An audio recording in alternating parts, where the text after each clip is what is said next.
Yeah, we can start. We are ready. All right. So yesterday we actually finalized on our topic. We're looking at certain steps that you can take in writing your research proposal. Okay, and went through everything. I hope you guys understood all those steps. But today I want to discuss with you on a very, very important subject: presentation of findings in a research paper. This is a part where most students miss it. You can have a very nice proposal, you can go in the field to collect data, but at the end of the day, what will matter most is how you present your findings from the field. Okay, and so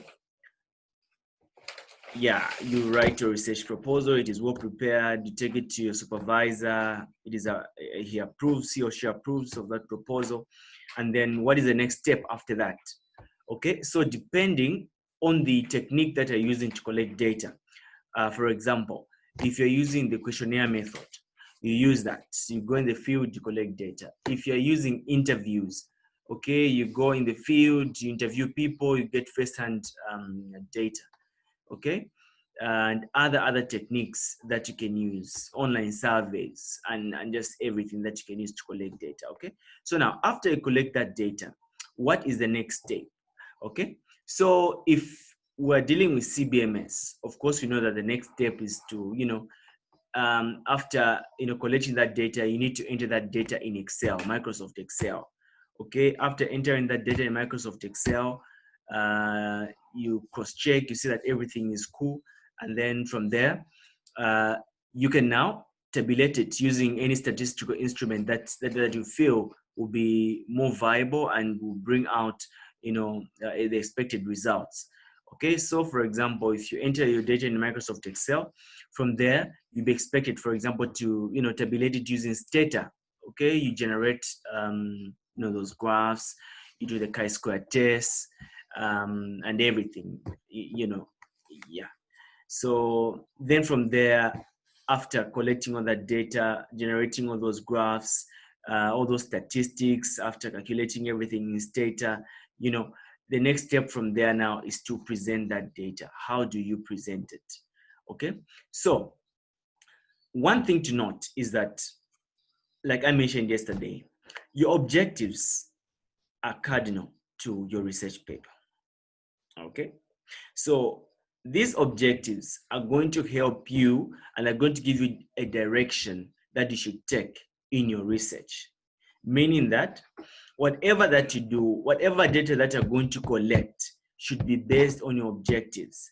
And though the objectives should actually be the central questions in your questionnaire, for example. Okay, so as you can see from my screen,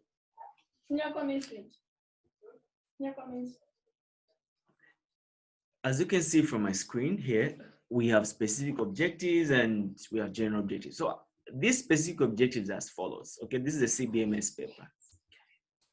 One, to find out the cause of the challenges faced by primary schools in delivery of quality education in this ward, to ascertain the specific challenges, to evaluate the strategies the governments employ to improve the quality of education, the evaluation of the SNDP goals in schools found in Foro ward. So what are we doing here? Meaning that whatever findings are going to generate, okay, should be based on these, and they should answer these objectives. Okay, they should give specific answers to these objectives. Okay, so when you do that, then at the end of the day, you might have answered the question and you have presented the correct stuff. Okay, so an example. Okay, let's go to the last one. Evaluation of the SNDP goals in schools in Foro ward. So what I'm doing is that in this research, you are actually targeting all the schools in this particular Foro ward. Okay, so what are you doing? You're trying to evaluate the 7 National Development Plan goals in schools that are found in this particular ward. So when you go to your CBMS questionnaire, those that are tackling education, you will come to discover that it has this component of the SNDP goals. And under this SNDP goals, it has a lot of components. And so whatever you're going to generate from the field should be based on this particular finding, okay, plus these other findings that are there. Okay, now let's go to our findings. Okay, so the last one is evaluation of the SNDP goals in schools found in Fugawat. Okay, let's try. Yeah. So these are findings that have been generated from the field based on those objectives that were set and research questions. Yeah, so this is what I was talking about. So in your objectives, you have something that is set to say you're going to evaluate the SNDP goal strategies in all the primary schools in that particular ward. And so what we're doing now is that from the data that you collected from the field, after tabulating it, analyzing it, this is what we found. So now what we're trying to do now is that we're trying to evaluate the SNDP goals according to our findings from the field, okay? So according to the SNDP, of course, there are many, but we just, picked out a few, okay, to look at. So for example, look at this one. The first one is promote participation of women, especially in technical programs. So how are schools responding to this SNDP goal, which is to promote the participation of women in technical programs in those particular schools, if we go what? Okay, so we discover that out of all the schools, okay, 35% say it was fair, 27% good, 22% poor, only 8% mentioned excellent, then 8% also not available, okay? So you're presenting your findings. This is how you present, okay? So down here it's saying, from the 6 schools where we collected our data, the promotion of the participation of women in technical schools was fair, represented by 35%, okay? At the end of the day, it would be important for us to review how each school is promoting the participation of women programs as shown in the bar graph below, okay? So this is how you present findings. Okay, so participation of women, especially in technical programs, you see, these are now the schools that we're dealing with. This one that I'm seeing here, this pie chart, is actually a representation of all the schools. It is a summary of all the schools, but this is not enough. You now need to go into the nitty-gritties and present each school as it is and how it is responding to this particular SNDP goal. Okay, look at these schools. Like in blue, we have Utinti Primary School, we have Mabele Primary School, we have Mululi Primary School, we have these others. Okay, so each color is representing a school. Okay, like yellow, you see 5% good, which is Mono Primary School. Okay, fair, it was also 6%. Then poor, 3%. It is available, of course. Excellent, 1%. Okay, so this is what we're talking about. So now,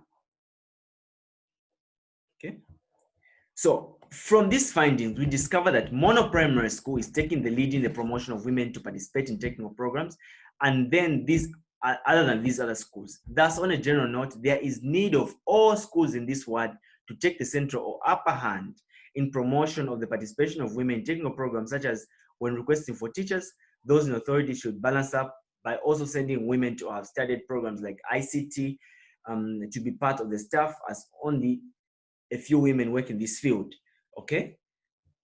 So this is how you present your data. So that is just one goal among the SNDP goals. Then the other one is promote collaboration with private sector as a way of improving link between training and labor market requirements. Okay, so this is also represented. This is also a summary of the representation of all the schools. Okay. So there's some wording there, and then how is each school responding to this call in the promotion of the collaboration with private sector.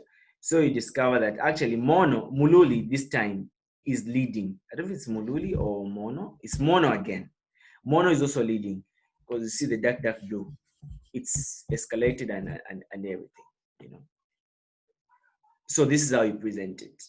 Okay, you present to explain. You present to explain. The other one is enhance quality of university education and its relevance to the needs of the economy. How is it the summary of its school? This is it. and then how is each school responding to this score. This is shown here. Okay, the introduction of ICT. So all these are SNDP goals. What you're doing is that from the data that you collected, you have just analyzed it and you have presented, you have actually presented it the way it is, okay, from what you found. So all that, okay. So among the SNDP goals, you only managed to bring out 4 out of, I don't think there are 12 or 14, but there are other things to look at. Okay, so then among those objectives, you also saw something to do with the main challenges that students, that primary schools are facing in that particular one. So part of those are the causes of dropout rate in these particular schools.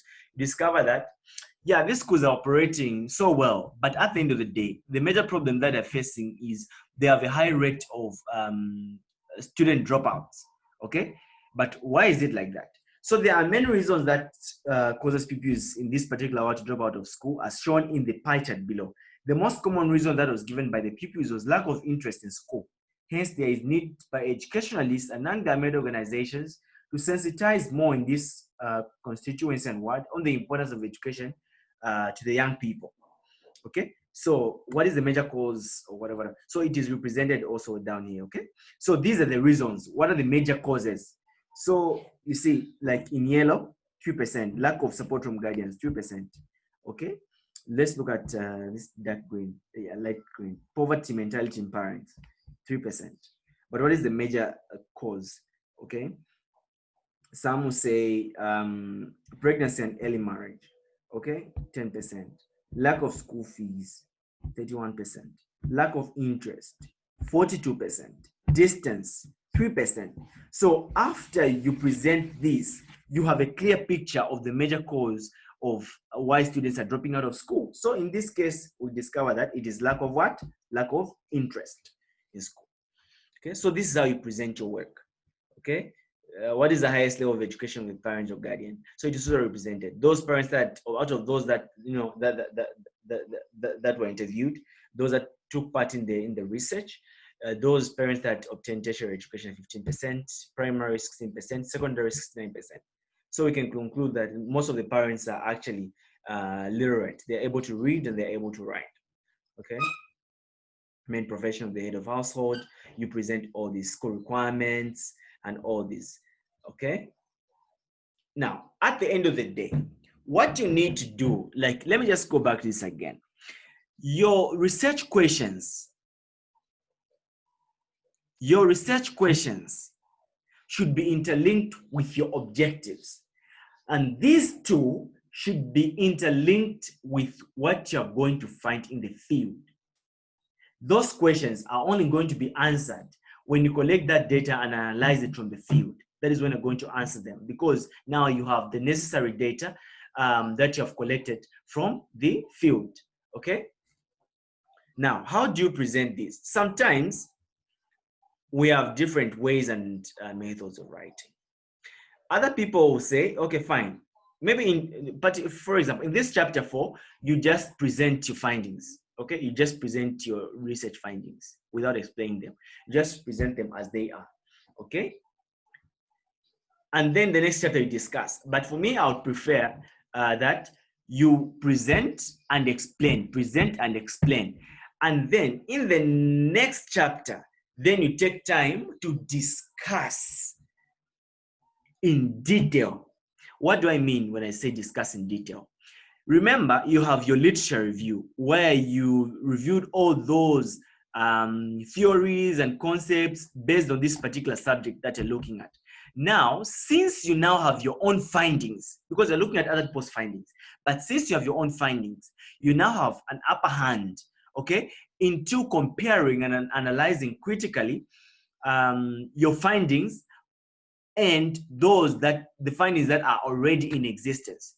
Okay, remember, your findings are new to the field. They are new to your field, to this particular field.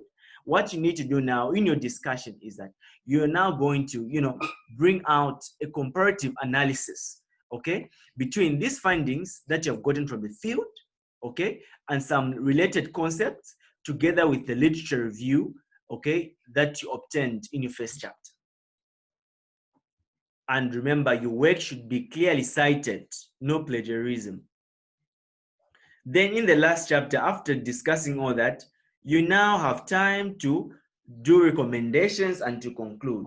Every paper that you write, remember, you need to offer recommendations, okay? Offer recommendations to allow policymakers to also look at your work, and maybe if your work is very good, they'll be able to get some knowledge out of there, some concepts, and put them and implement them into policies. Okay, so you close there, and then you offer those recommendations, and these recommendations should actually be based on your findings. Then after that, you now present your references and your bibliography. Then voila, you're done. Then in your appendix, you can include your research plan, okay, and your budget. Then remember, if you're doing CBMS, you need to attach photos, digital photos that you took from the field. Okay, so there's just some of the photos that this person took from the field. Okay. Yeah, so I think that's that for me. Unless you guys have questions. Questions, guys, questions. Let's start with we'll go one by one. Beatrice. Okay, Frank. We can start with Frank. What does the SNDP goal stand for? 7th National Development Plan, is it?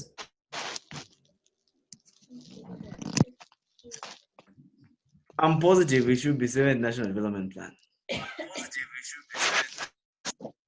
Oh.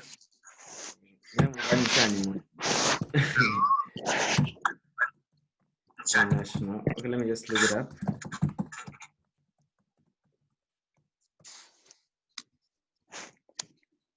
So the research work plan, do you have to make it after you do your research or before you start? Before you start doing your research. Because it is showing us a clear path Before that you took. Yes, the clear path that you took. So SNDP stands for 7th National Development Plan. Okay, so you need to have a research plan. Okay, why? It is necessary so that you give us time to track your work. How did this person collect this data? When did they start? How long did it take for them to do this particular work? Okay, so for example, look at this person. They started on the 30th of January. Are you able to see what is on the screen? Yes. Yeah, they started on the 30th of January 2019. They submitted to the DEBS office that introductory letter. 18th February, they were granted permission. 19th, they designed the research instruments.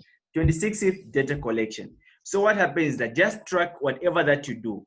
Of course, you do not know when the DEBS, for example, if you're doing education, when the DEBS is going to respond. But it is always important for you to plan in advance. Then, what is that saying? That is calling you to be very flexible in the way you do your work. Okay, so set that. Today, if I start on the 27th, I start, for example, I start on the 27th of April. Okay, I submit my letter to the dates. I need to wait. Ngabata respond palia. I'll be able to check in that, okay, this paper was accepted on the. So when now am I going to start designing my research instruments? I plan. After I design, what is the time frame that will take me to go and collect data? Okay, maybe I'll collect it in 2 weeks. I'm at dates. You set all that. So you need to be very organized in the way you do your research. Yeah. Okay. Sure. Beatrice, Miriam. Yeah, Miriam. Yeah, good morning. Morning. Okay, I didn't get the first part because I don't know what happened. It was just cutting, so I couldn't get anything. The first part? Yes. So I mentioned that because they were looking at the presentation. Okay, just hold on. We're actually discussing the presentation of findings in a research paper. Okay, so I mentioned that your research objectives and your research questions that are going to set in that particular paper should actually be linked to your research findings. I gave you an example earlier where in those objectives, this person said to say, okay, after I collect my data, I want to evaluate, okay, the SNDP goals in this particular word, okay? Then after that, okay, you go in the field, you collect your data. When you analyze that data, remember to answer that question, because as a reader and maybe as your marker, I'll be looking at all those research questions and your objectives. Have these been answered in the presentation of the findings? How has this person discussed these findings? Okay, so when you're evaluating, okay, let me just go back to this slide. Okay, so when you're evaluating the SNDP goals, you have them in your objectives. But after collecting this particular data from the field, okay, you actually pick out those that you want to analyze. You can analyze everything. If you want, you can. Okay, so you pick out those that you want to analyze. For me, in this one, I picked 4. Okay, so the first one is the promotion of participation of women, especially in technical programs. You remember that 6 schools participated in this research, okay? But how are these schools responding to this call of the promotion of the participation of women in technical programs, okay? So this is how they're responding. So we have these 1, 2, 3, 4, 5, 6 schools, okay? These colors are representing their responses. You see there's excellent, good, fair, whatever. So this is how you present your work, okay? So remember, your objectives should be linked with your findings. When I'm going through your paper, I'll be looking for that. Okay, don't bring something irrelevant. Those questions that you have not set in the paper, oh, my son to explain more, my findings. Bring out stuff that is relevant. Stuff that is relevant that you set in your objectives and the research questions. I hope it's clear. Yes, it is. Amazing. Miss Lucy Tembo, welcome.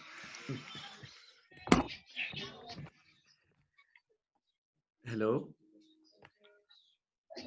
Hi. Hi, Beatrice.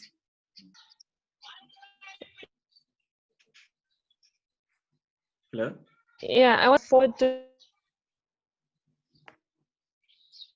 Hello.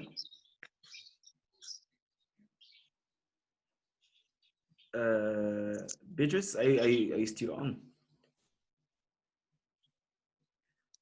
All right, guys. Any more questions?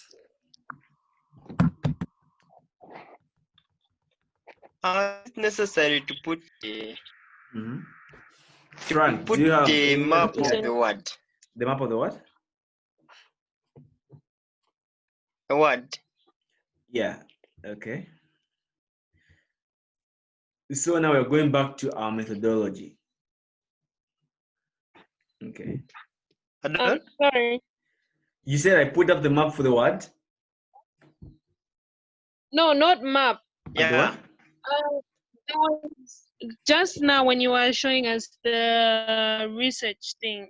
There were photos which put up. Okay. There were kids there. Yes. Yeah. So those photos were collected from the field.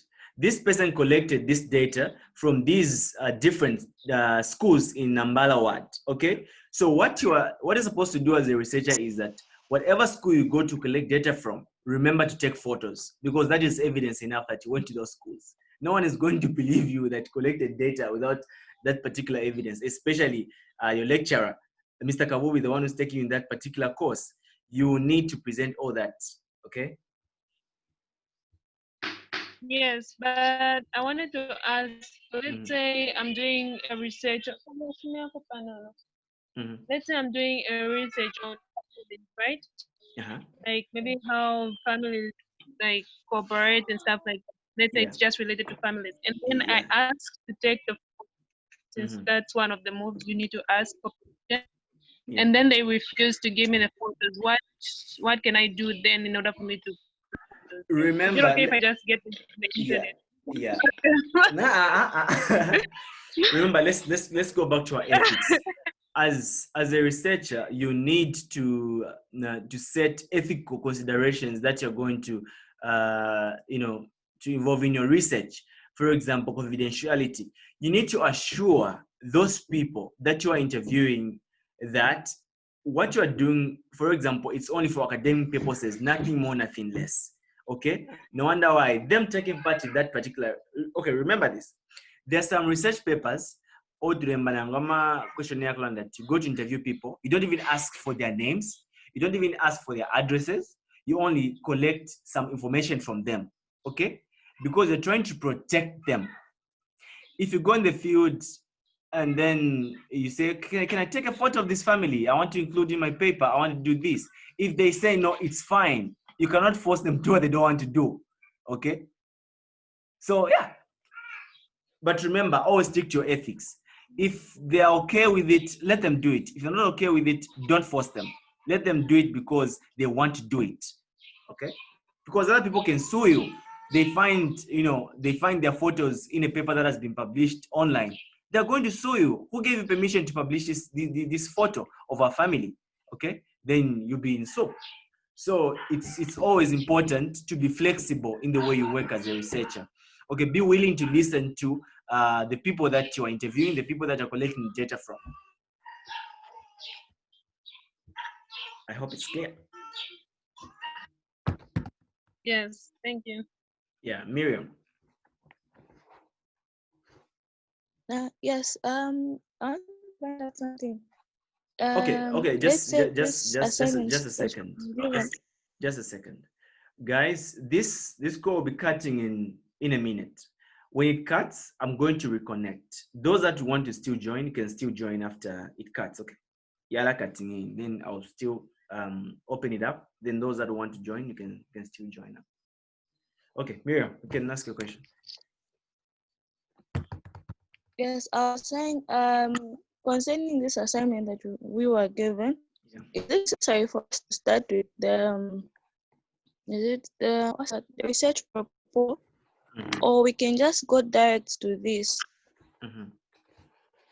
Remember that you have different approaches that you take when writing research papers. You cannot write, CBMS the way I'm going to write my final is different. Even the approach, you see that outline that Kabubi gave you, it's very different from the way you write a research proposal. Okay, so for that one, for example, okay, I love education and I've done a lot of papers in education.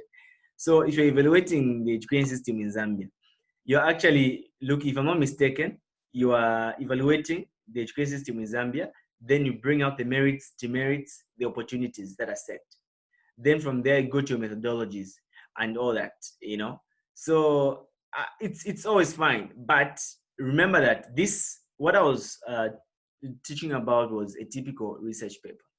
Then the conference papers, where you only write your abstract, your title, your abstract, your introduction. Maybe you set even a problem statement. Then from there, you go straight to your findings. But again, you also state your methodologies. Okay, the methodology I'm going to use. Okay, when you state that and then you go straight to your findings, you don't even include the literature review. It's not necessary for some people. It's no wonder why I mentioned you need to be flexible in the way that you work. Other people are going to come with different approaches to research. Okay, for me as a lecturer, I want you to only write the introduction, the methodology and literature review, just that, and give me the findings. Some people will tell you that. Other people will tell you that, you know what, I need a standard one. Okay, where you start with the title up to the last page, where you do your bibliography and your references.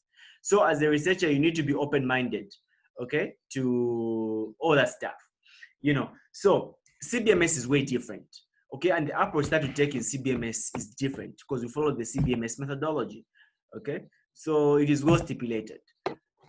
So if you're doing CBMS, just follow what Kabubi is telling you. Yeah, just like the way we did in this paper that I'm showing you. Okay. So after your methodology, then you go to your findings. Okay, you present your findings and you discuss. Yeah, Frank.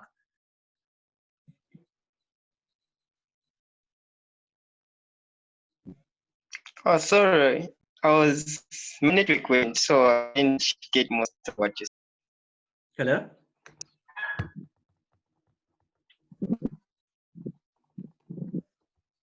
Frank? I'm in class. Can you guys get me? I'm in class. Have you seen the Zoom group chat that the message that I've sent on our Zoom group chat? Hi guys, have you seen it? Yes. No, not yet. Okay. Are others able to see it? Excuse me, I think it's network connectivity. Okay, so maybe those that are failing to speak out, you can still type something as I'm explaining. Okay, you can still ask through that. Just type something. I'll be able to read. I'll be able to respond. Yeah, so that's that. Lucy, Temple. Yes, Gisela. What's up? You're too quiet. Yes, Gisela. No, I'm just listening. Got more questions, Kaidi. I'm listening for now. Okay. No, the questions are going to come later. Okay. Yeah. So this is how you present your findings, okay? Yeah, so I'm sure it's going to cut anytime from now. Then you guys need to rejoin. I'm going to restart the meeting again. Then I think in the next segment, I want to, of course, we're done with this, but I'll still answer questions. I want to run you through on how to write an academic assignment, just 20 minutes. Yeah, then we'll be done. We'll close it up. How is that? Yeah, it's fine. All right. Good. Are we using the same ID and password? Yes, we're using the same ID and password. All right. Thank you. Yeah. Listen. What?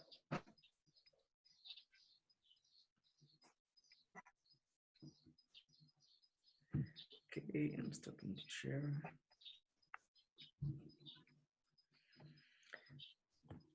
All right, guys.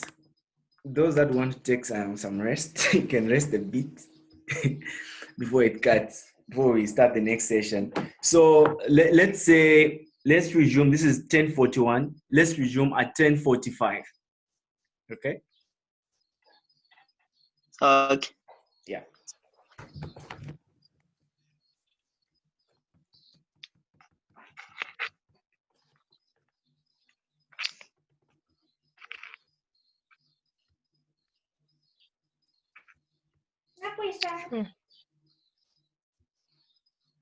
Introduction to social law.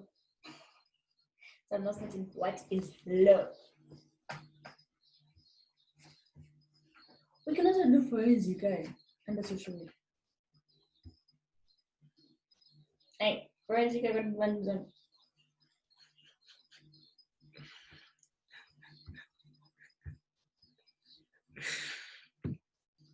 Lucy, Tumbalusi.